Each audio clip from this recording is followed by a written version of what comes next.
પ્રધાનમંત્રી મોદી સાહેબ અહીંયા આવ્યા હતા ગુજરાતમાં. એમણે કીધું કે આ ગોબર નહીં પરંતુ ગોબરધન છે. આ વેસ્ટમાંથી વેલ્થ બની શકે. બનાસે દામાની શરૂઆત કરી, દામાની અંદર એક પ્લાન્ટ બનાવ્યો, સફળતા મળી. સુઝુકી પણ સાથે જોડાઈ અને આજે આ ચોથો બનાસની ધરતી ઉપર કમ્પ્રેસ બાયો સીએનજી પંપ એનું લોકાર્પણ માન્ય મંત્રી શ્રી જીતુભાઈ વાઘાણીજી અને સુઝુકીના ચેરમેનના હસ્તે કરવામાં આવ્યું. આના મલ્ટિપલ ફાયદા છે.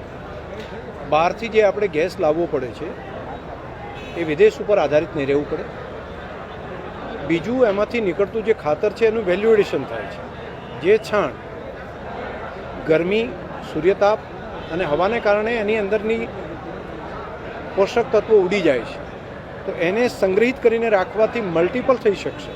અનેક ગણું ઉત્પાદન અને એના કારણે જમીનને વધારે જે જરૂરિયાત છે એ પ્રમાણનું પોષક દ્રવ્યો મળશે.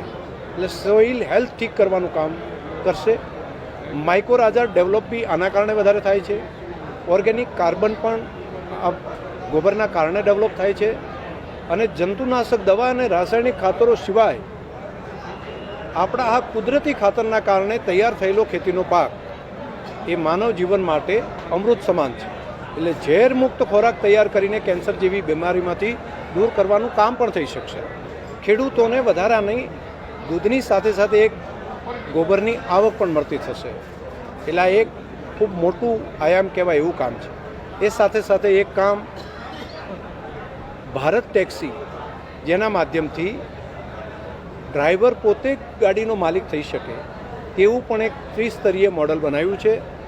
ભારત ટેક્સી, જેની શરૂઆત કોઓપરેટિવ સંસ્થા તરીકે દેશના સહકારિતા મંત્રી આદરણીય અમિતભાઈ શાહ સાહેબના નેતૃત્વમાં થઈ અને હવે શહેરો પછી ગ્રામીણ કક્ષાએ સૌથી પહેલું આ પ્રમાણનું કામ હાથ ઉપર લીધું છે.